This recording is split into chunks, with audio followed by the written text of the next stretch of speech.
E eu quero que você abra então a tua Bíblia em 1 Coríntios, no capítulo 1, os versos de 18 até o 25. 1 Coríntios, primeira carta do apóstolo Paulo à igreja dos Coríntios,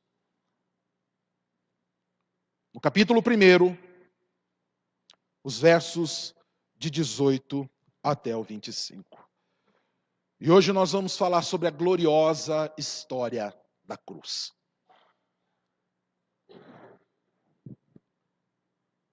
E diz assim, olha, 1 Coríntios, capítulo 1, os versos de 18 até o 25.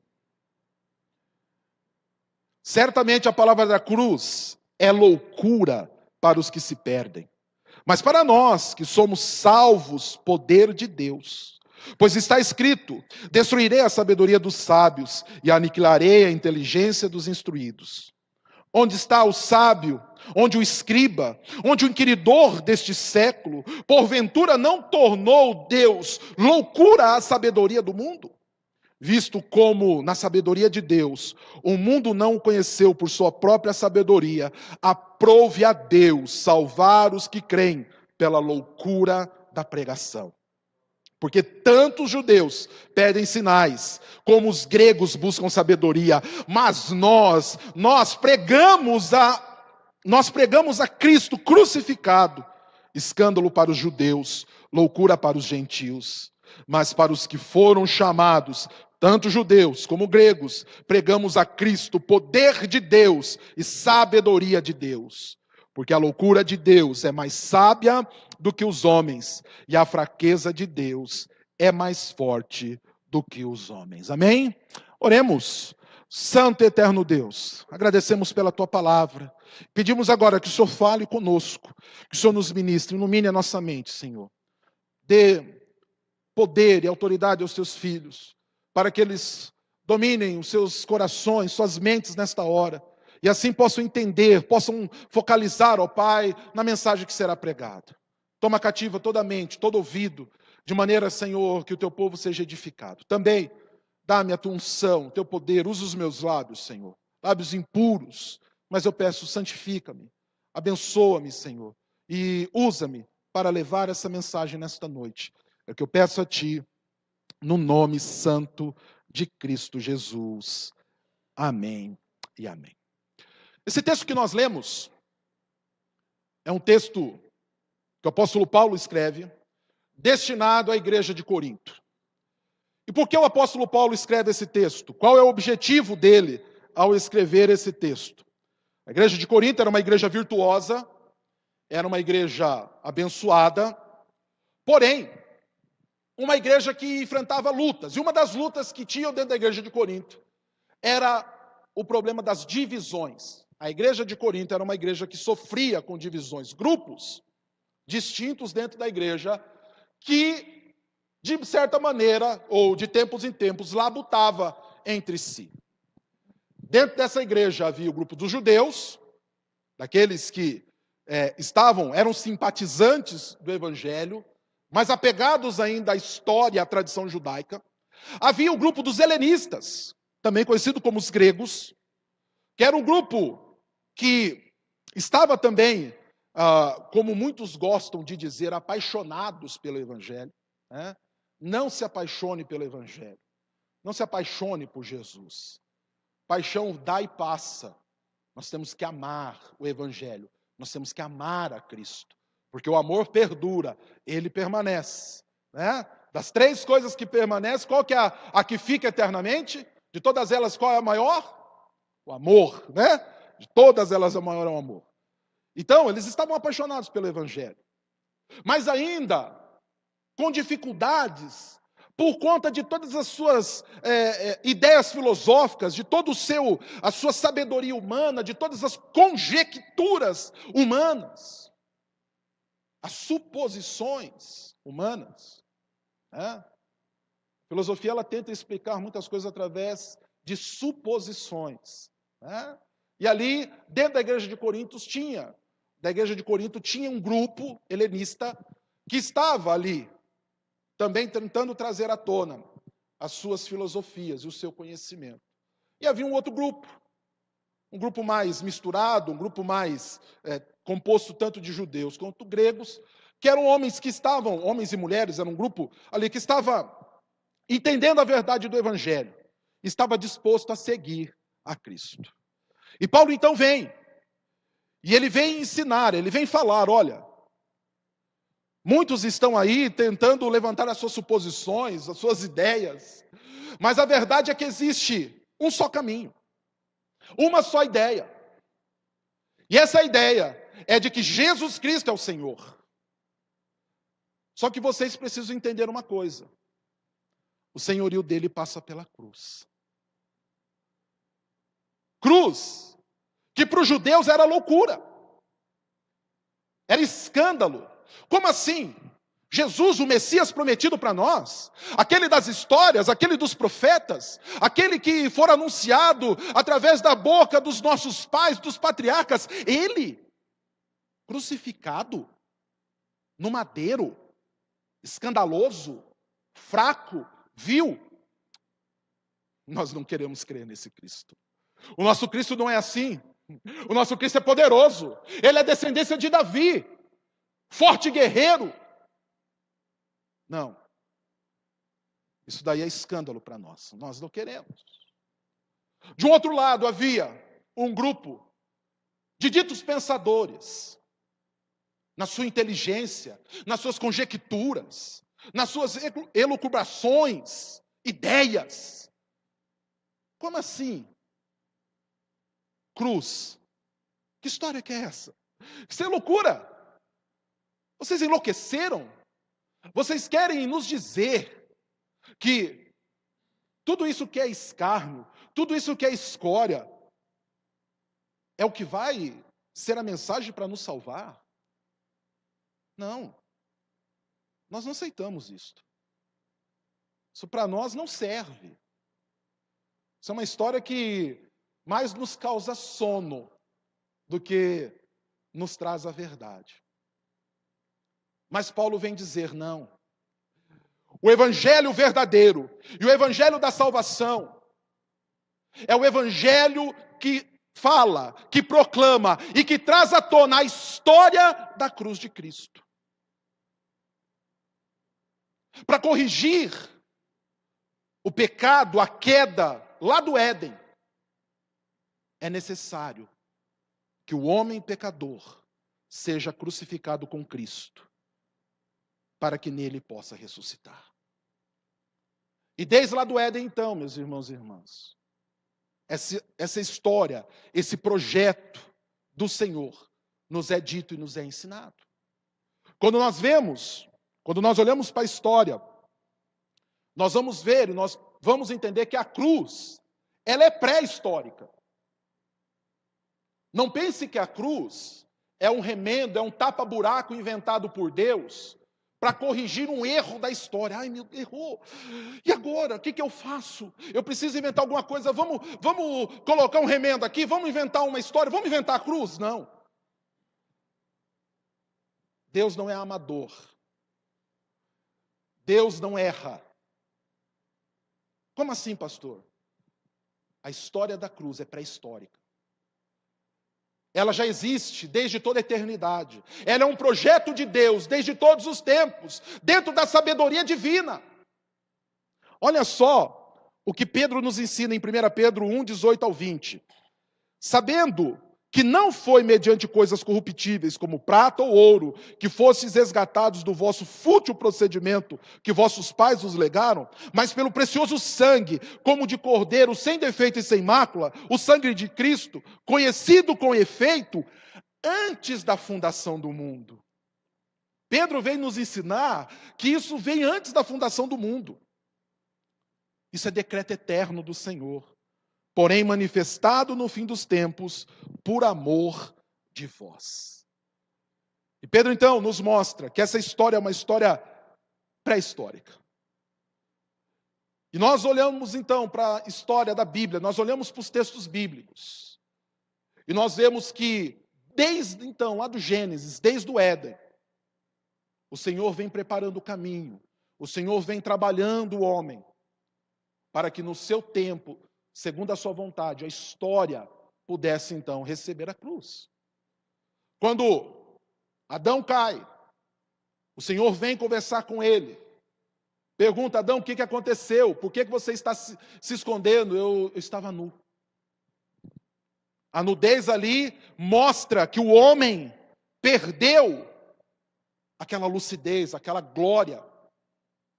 E o Senhor, então, através do sacrifício de animais, provê roupa para o homem, mostrando que a nossa provisão eterna viria também por meio de sacrifício, por meio da morte do Cordeiro Santo de Israel. E essa história, então, ela tem para a igreja de hoje a verdade transformadora. Quando nós falamos de cruz, nós falamos de uma verdade transformadora que deve ser contada na sua totalidade, sem omissão de fatos. Não se pode esconder essa história. Também não se pode diminuir e não se pode omitir essa história. Não se pode fazer invenções. Pelo contrário, ela precisa ser contada na sua totalidade, sem medo da radicalidade que ela exige. Quando nós olhamos para a história da cruz, nós vemos que não existe cristianismo sem cruz. Quando você sair para pregar o evangelho a uma pessoa, quando você for anunciar a verdade para alguém, não suprima a história da cruz. Não há evangelho sem cruz. A cruz é o instrumento escolhido por Deus para esmagar a pseudo-glória humana e restaurar na vida daqueles que são eleitos a glória de Cristo Jesus. Paulo, escrevendo aos Romanos, diz assim: olha, pois todos pecaram e carecem da glória de Deus. Como que a glória de Deus é restabelecida na vida do homem? Quando a sua miséria é trazida à tona, quando ele é esmagado pela cruz, quando a glória humana é aniquilada, ali então surge a glória do Deus verdadeiro.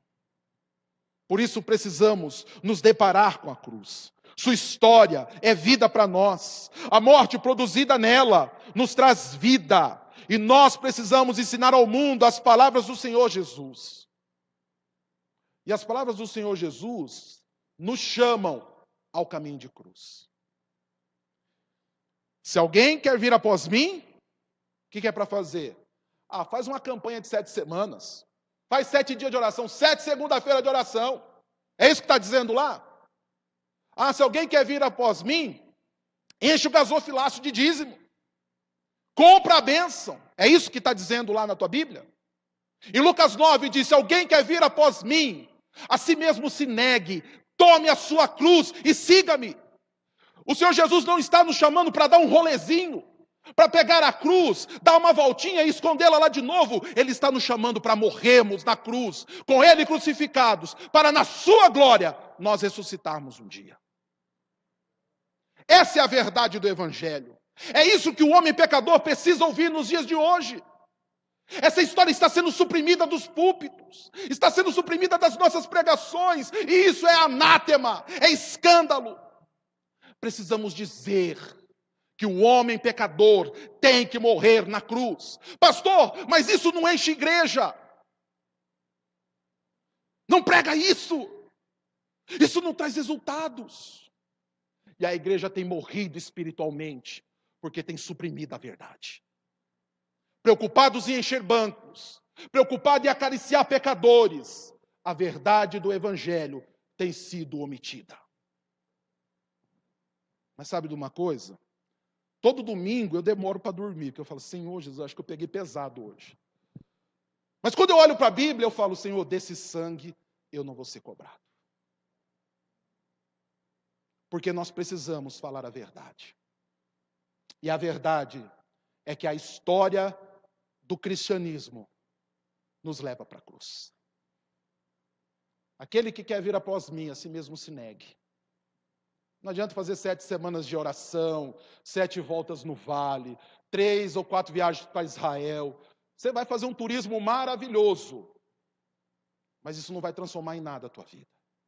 O homem pecador tem que ser esmagado pelo poder da cruz. Transformado pela cruz. O homem precisa descer do picadeiro, do espetáculo horrendo que se transformou o cristianismo dos dias de hoje. E ele só desce de lá se ele for tirado para ir para a cruz. Carecemos da glória de Deus. E ela se manifesta na vida dos seus, na vida dos eleitos, mediante a cruz. E para nós pregarmos então essa história com autoridade, com poder, na sua integralidade, uma mensagem que não é capenga, uma mensagem que não é pela metade, nós precisamos entender algumas questões, a saber, e aqui eu quero que você então acompanhe comigo. Em primeiro lugar, passa para mim, por favor, acho que não está funcionando aqui. Primeira coisa que você precisa entender, que a história da cruz ela é paradoxal. O que é um paradoxo? Você já parou para fazer essa pesquisa? O paradoxo da história da cruz revela-se na maneira que Deus e homem entendem a mensagem do evangelho da salvação. Loucura e escândalo para os homens, sabedoria e poder para Deus. Um paradoxo, para explicar para você por que essa história é paradoxal. Paradoxo é um pensamento, uma proposição, ou um argumento que contraria os princípios básicos e gerais que costumam orientar o pensamento humano, ou que desafia a opinião concebida, a crença ordinária e compartilhada pela maioria. E qual que é a crença ordinária e compartilhada pela maioria hoje? A crença de um evangelho de prosperidade, de um evangelho jocoso, de um evangelho onde o crente, acostumado com o pecado, senta e é acariciado, e é nutrido ou desnutrido com uma palavra que mata, não uma palavra que vivifica. Essa é a crença de hoje. A crença de hoje é que o homem, ele é o centro do evangelho. Nós vivemos um antropocentrismo. Os cultos modernos estão formatados para agradar a homens. E a opinião dos crentes dos dias de hoje está formatada para serem agradados. Nós conseguimos tecer as nossas avaliações de uma maneira muito fácil. Não gostei do culto hoje. Não gostei do louvor. Não gostei da mensagem. Não gostei da roupa do pastor. Não gostei do tom que ele usou. O ar estava muito gelado. Quer dizer, nós vamos tecendo como se tivesse um Google Gospel, né? Um Google Words Gospel. E aí você vai lá e vai colocando as suas opiniões, né? Olha, aqui tem 3 estrelas. Louvor, 3 estrelas. A pregação, 1 estrela só, né? E aí você vai colocando. Por quê? Porque hoje o homem está centrado no seu próprio prazer. Ele é hedonista. E o Senhor olha lá de cima, do alto da sua glória, sentado no seu trono de glória, e ele vê esse homem, e ele fala assim, sobre ele não tem o meu sangue. Tem um nariz vermelho, um cabelinho colorido, uma maquiagem, ele parece um palhaço. Mas eu vou tirar ele desse picadeiro. Eu vou esmagá-lo. Sabe de que maneira? Contrariando tudo aquilo que ele crê. Tudo aquilo que ele pensa. Porque eu não vim para dar glória aos homens. Eu vim para ser glorificado. O Cristo crucificado glorifica a Deus Pai Todo-Poderoso. E é essa mensagem que nós precisamos entender. Só que isso cria uma divisão. É paradoxal. Porque o homem crê e vive uma realidade que quer lhe agradar, mas o Senhor fala, não. O evangelho que eu trouxe promove a minha glória e o meu poder. E Paulo, quando apresenta a história da cruz aqui, à igreja de Corinto, quando ele apresenta a história da cruz para nós, ele mostra esse paradoxo.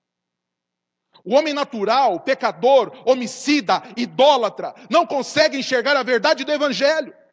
Para ele é contraditório pensar e pregar que o Rei Todo-Poderoso, o Libertador, aquele que veio para transformar vidas em seus feitos e sinais, foi aquele homem morto no madeiro.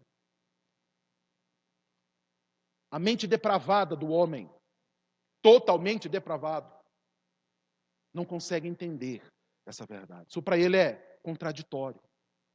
Um paradoxo é algo contraditório. E aí então, o homem não consegue entender. É contraditório dizer a esse homem pecador que o Rei da Glória, esperado e articulado, os seus ensinos e a sua sapiência, que este rei foi levado para a cruz. Isso soava como loucura, insensatez. E ali, quando Paulo está dizendo aos gregos, né, que diz que para eles era loucura, uma das traduções desse termo é algo sem graça. Quando Paulo diz ali, olha, para os gregos isso é loucura, uma das coisas que ele está dizendo é o seguinte: esse evangelho para eles é sem graça. Não os entrete, não enche o coração deles com a loucura deles. E para muitos o evangelho é isso mesmo, é algo sem graça. É algo que não faz diferença. Quando ele fala ali da loucura, e diz, né, que esse evangelho é sem graça, nós podemos entender também que os gregos olhavam para esse evangelho como sal que perde o seu sabor e não serve para nada. Não tem graça. Já comeu uma comida sem sal? Já parou para comer uma comida sem sal? Que quando você se depara com a comida sem sal, o que você fala? Comida sem graça, né? Sonsa e sossa. Não quero isso não. Né? Não quero isso não. E assim era o evangelho da cruz para os gregos. Mas o evangelho se prega nesse ambiente, onde uns acham escândalo, outros acham loucura, nessa ideia, nessa contradição para o homem, mas que é para Deus pura sabedoria e a maneira pela qual o Criador, em toda a eternidade, determinou que o homem pecador fosse salvo. Nós não podemos ter medo de contrariar a lógica desse mundo. Nós não podemos ter medo de pregar esse evangelho verdadeiro. Hoje pela manhã na escola dominical, abordando um pouco disso, o presbítero Jefferson falou sobre isso. Ele falou, muitos vão ouvir o evangelho que nós pregamos e dizer, cara, isso é loucura. Por que você está fazendo isso? Por que você está vivendo dessa maneira? Eu vivo assim por causa do evangelho. Não, mas isso é loucura. Isso não serve. Poxa, a vida está indo tão rápido e você não está aproveitando. Porque para eles o modo de viver do evangelho é loucura. Mas nós não podemos ter medo de contrariar a lógica desse mundo. Não podemos contrariar a lógica soberana de Deus, que em seus decretos divinos entregou seu Filho na cruz, e em sua soberania determina que homens pecadores sejam redimidos pela morte de cruz. Então, entre o lado do mundo e o lado do evangelho, nós cristãos ficamos com o evangelho. Você que se diz cristão, você segue a lógica do evangelho, onde Deus salva pecadores mediante o sacrifício da cruz. Mas o mundo não vai querer ouvir. Não mude nenhuma vírgula, não acrescente nem um tio a esse evangelho. Não negocie o evangelho para encher bancos de igreja. Não negocie o evangelho para agradar pai e mãe, para agradar esposo, esposa, filhos. Se você tem visto alguém da tua família padecendo no pecado, não altere a mensagem do evangelho. Diga a ele, se você não passar pela cruz, arrepender-se dos seus pecados, está decretada para você a morte eterna. Não mude o evangelho para agradar pessoas. Não mude a verdade do evangelho. Não mude a verdade do evangelho para agradar o teu patrão, para fazer um bom negócio. É melhor entrar no reino dos céus contando grão de feijão, moedinha para comprar pão, do que você ir para o inferno cheio de bons negócios. Não altere o Evangelho. Nós não podemos alterar o Evangelho. Talvez agora nós tenhamos muitas pessoas nos assistindo. Talvez nós tenhamos, esse vídeo tenha uma grande repercussão. E tomara que tenha, para que as pessoas ouçam de que só há salvação em Cristo Jesus. De que o pecador tem que ser crucificado. Negar-se a si mesmo e seguir a Cristo Jesus, o Salvador. A mensagem do Evangelho, ela é contracultural. É loucura, é escárnio na mente depravada do homem pecador, mas nas mentes iluminadas pelo Espírito de Deus e no coração aquecido pela graça de Cristo, é a verdade transformadora, redentora e fonte de eterna alegria. Essa é a verdade do Evangelho. Essa é a verdadeira história da cruz. Essa que os homens precisam ouvir. Essa que os jovens precisam ouvir. Abaixo a ditadura do prazer, a regra hedonista que o mundo tem colocado aí hoje. O Evangelho contraria tudo isto. Cruz não é prazerosa. A cruz não é. O anúncio dela não é essa história bela. A Disney não vai escolher contá-la como um conto de fadas. A história da cruz, ela é horrenda, ela é cruel. Mas é essa história que nos conta a verdade do caminho para a salvação. Então ela é paradoxal, ela contraria a cultura dos homens para trazer à tona a verdade de Deus. Outra coisa que nós precisamos saber é que a história da cruz, ela é um ato da soberania divina. O Deus soberano decretou a cruz do Calvário. Visto, verso 21 de 1 Coríntios, capítulo 1. Visto como na sabedoria de Deus, o mundo não o conheceu por sua própria sabedoria, aprove a Deus salvar os que creem pela loucura da pregação. E quando eu me deparei com esse texto, o que me veio à mente, o que me veio à tona, é esse termo que Paulo usa. Aprove a Deus. Ele determinou, ele decretou, é vontade dele que assim fosse. A cruz é um ato, então, da providência divina. Paulo, ao descrever o ato de soberania de Deus, ele diz que o Senhor, eudoquesen, grego aqui, que é traduzido, entre outras coisas, como determinar, decidir, ter prazer em alguma coisa.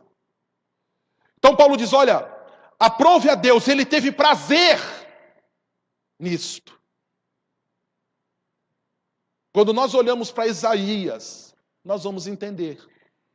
Isaías 53, 10 a 12 diz assim, olha, todavia ao Senhor agradou moê-lo, fazendo-o enfermar. Quando der ele a sua alma como oferta pelo pecado, verá a sua posteridade, prolongará os seus dias, e a vontade do Senhor prosperará nas suas mãos. Agradou o Senhor moê-lo. O Senhor se agradou com a cruz. A cruz glorifica a Deus. E ela é um decreto divino, ato da soberania divina. Não é uma história de homens. Deus salva da maneira que Ele quer. Ele é soberano. Ele é o Senhor da história. Ele é o Rei da criação, o Todo-Poderoso do universo. A Ele aprove salvar pela cruz, para a loucura e escândalo dos sábios e poderosos dessa terra. Ele decretou, é pela cruz que vocês serão salvos. É a vontade dele. E essa verdade, então, tem que estar explícita na nossa didática. Nós não queremos ensinar os homens, nós não queremos ir e pregar o Evangelho, nós não queremos mostrar às pessoas uma verdade transformadora. Então essa verdade de que aprove a Deus, foi da vontade dele, é prazer dele, a salvação pela cruz. Isso precisa estar no nosso ensino. Isso precisa estar nos nossos lábios. Nós que estamos na lida da evangelização, no intuito de fazer discípulos à imagem e semelhança de Cristo, devemos crer e ensinar que a cruz é um ato soberano de Deus. Não é só pregar, é crer. Porque quando cremos, nós vivemos. Nós vivemos como crucificados. Vivemos como ressurretos dentre os mortos. Um grande pecado da religião dos dias de hoje é tentar suprimir essa parte da história. Vendendo a imagem real do Salvador e da salvação. Vendendo o evangelho sem cruz, sem Cristo, centrado no homem, alicerçado na falácia do livre-arbítrio. O homem escolhe o que ele quer fazer, para onde ele vai. Se você querer na história do livre-arbítrio, eu vou usar o mesmo termo que eu usei aquele dia do horóscopo. Só crente abobalhado quer na história do livre-arbítrio. Deus decreta, nós seguimos. Ele determina, nós vivemos. É isso que a palavra de Deus diz. E é isso que nós, que entendemos a palavra de Deus, cremos. É assim que nós vivemos. Você pode escolher se você quer vir com uma camisa verde ou uma vermelha. Mas você não escolhe a Cristo. Ele determina a tua salvação. Ele determina o teu chamado. Ele te chama segundo a vontade dele. E nós não podemos resisti-lo. E é um ato dele, da soberania dele, salvar pela cruz. Se alguém quer vir após mim, então tome a sua cruz. A si mesmo se negue. Venha e siga-me. É pela cruz que o Senhor salva pecadores. É pela cruz que o Senhor restitui a glória na vida daqueles que são seus. E nós não podemos abandonar essa história. Então, quando nós entendemos a história da cruz, nós entendemos que essa história é um ato soberano do Deus Todo-Poderoso. Para nós fecharmos, entendemos um pouco mais dessa história, nós precisamos entender também que a história da cruz é a verdade que não pode faltar na pregação cristã. Não pode faltar história de cruz quando você vai pregar o evangelho. Quando você vai levar, quando você vai anunciar a verdade às pessoas. Não suprima a história da cruz. O verso 23 de 1 Coríntios, capítulo 1, diz: mas nós pregamos a Cristo crucificado. Nós pregamos Ele crucificado. Escândalo para os judeus, loucura para os gentios. Nós anunciamos a Ele. A mensagem da cruz está dia a dia na nossa evangelização. Nós pregamos, ou seja, constantemente anunciamos. Paulo usa um termo no grego, querusso, que entre outras coisas é ser um arauto, é anunciar abertamente, é dizer a todos quanto precisam saber que Cristo morreu na cruz. É dizer a todos quanto precisam saber que o pecador precisa morrer nela também. Que ele precisa ser crucificado também. O mundo precisa saber dessa história. Precisa entender que a glória humana é loucura para Deus, não reconhecida diante do Pai, e que todos pecaram e carecem então da glória de Deus. É da glória dele. É da glória de Deus que você precisa na tua vida. É da glória do Senhor. O homem humilhado na cruz, como foi o Senhor Jesus, é a imagem e semelhança do Salvador. E aí sim, tem pela graça condições de viver a eternidade no céu. A vida do cristianismo é uma vida que reflete a glória de Deus. A igreja cristã é a igreja que reflete a glória de Deus. Falando de cruz, eu gosto muito de uma frase Até coloquei, acho que está no meu Facebook essa semana, eu coloquei, depois se você quiser, você veja lá. Literalmente como ela é. Mas eu gosto muito de uma frase do pastor Glênio Paranaguá, pastor da primeira igreja batista em Londrina. Um grande pregador de cruz. Primeira igreja batista em Londrina, a maioria esmagadora das mensagens lá é sempre sobre cruz. Eles pregam muito sobre cruz. E ele fala o seguinte: na igreja cristã, não tem espaço para o desfile das habilidades e da glória humana. Na igreja cristã, não tem espaço para a demonstração do talento humano. A igreja cristã é um espaço para manifestar a glória do Cristo ressurreto. Tem muitas igrejas perdendo tempo, buscando manifestar a sua própria glória. Se nós nos dizemos cristãos, bíblicos, nós procuramos manifestar a glória do Deus Pai. As pessoas não querem então acreditar, mas o Messias Salvador do mundo morreu pregado no madeiro. E o Senhor desperta os seus por meio da pregação dessa loucura aos olhos humanos, mas que é sabedoria aos olhos de Deus.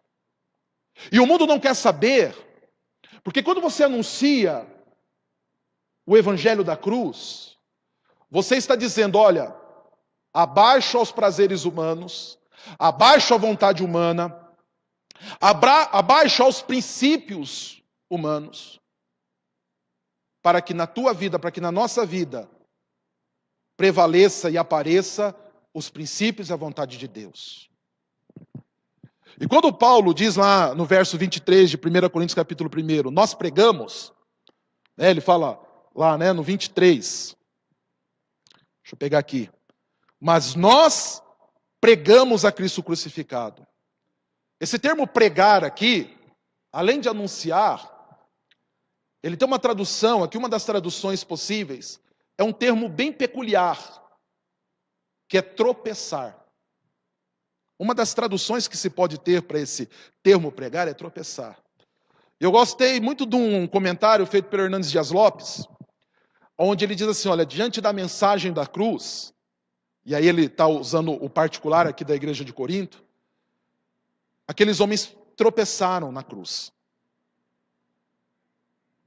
Os judeus tropeçaram porque eles queriam um sinal de um Cristo glorioso, poderoso. Mas Cristo morreu na cruz.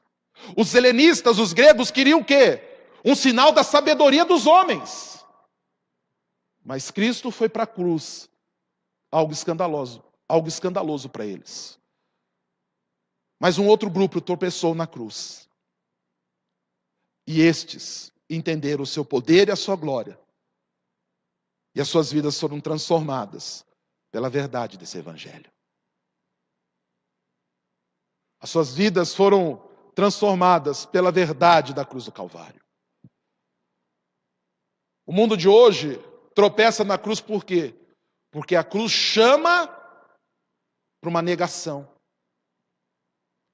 Você vai abrir mão dos prazeres desse mundo. Não, mas a vida é tão curta. E tem muito crente que acredita nisso, né? A vida é tão curta, eu preciso viver tudo o que há para viver.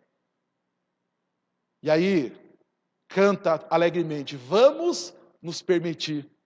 Não é isso que o poeta, que o Lulu Santos cantou há um tempo atrás? Há muito tempo atrás, né? Isso denuncia que eu já estou ficando velho, né, gente? Vamos nos permitir. E tem crente que canta: não, a vida é muito curta. Só se a sua for. Porque a minha não é curta não, a minha é eterna.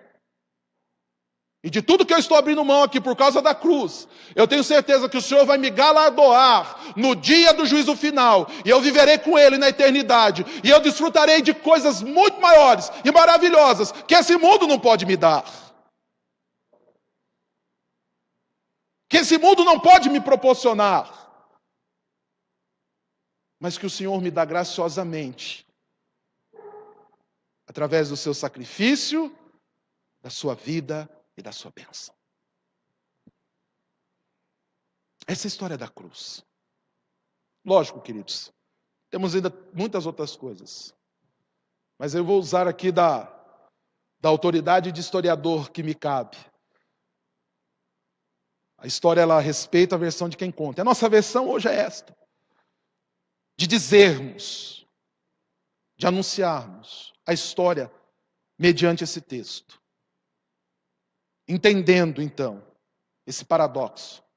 Vivendo do lado do cristianismo, da verdade transformadora do Evangelho.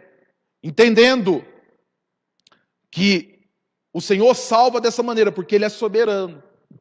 E também entendendo que, por onde eu for, como alguém que foi salvo, como alguém que já morreu, crucificado com Ele, eu vou anunciar essa verdade. Eu vou falar dessa verdade. Não para agradar a homens, não para agradar a ouvidos depravados, mas para agradar e glorificar ao Cristo Todo-Poderoso. Essa é a verdade que nós precisamos levar, queridos. Por onde formos, anunciarmos como cristãos. Pastor, mas Cristo ficou pregado na cruz? Você sabe que não. Você sabe que a imagem que nós temos dele não é aquela imagem de um Cristo judiado, de um Cristo amargurado, eternamente dependurado na cruz, não. Você sabe que ele saiu de lá. Você sabe que ele vive glorioso, está sentado à destra de Deus Pai Todo-Poderoso. E todos aqueles que creem reinarão glorioso eternamente com ele. Amém?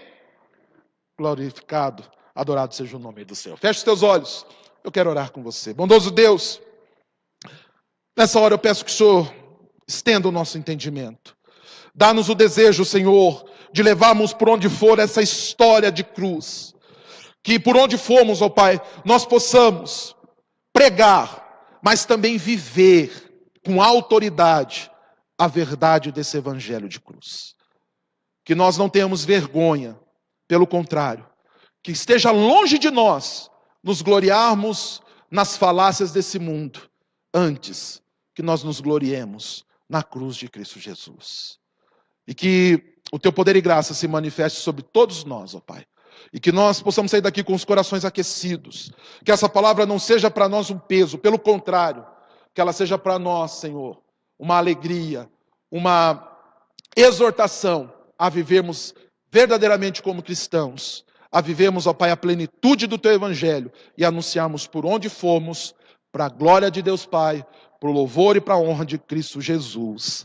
Amém e amém. Guarde essa palavra no teu coração, viu? Leve ela contigo por onde quer que for.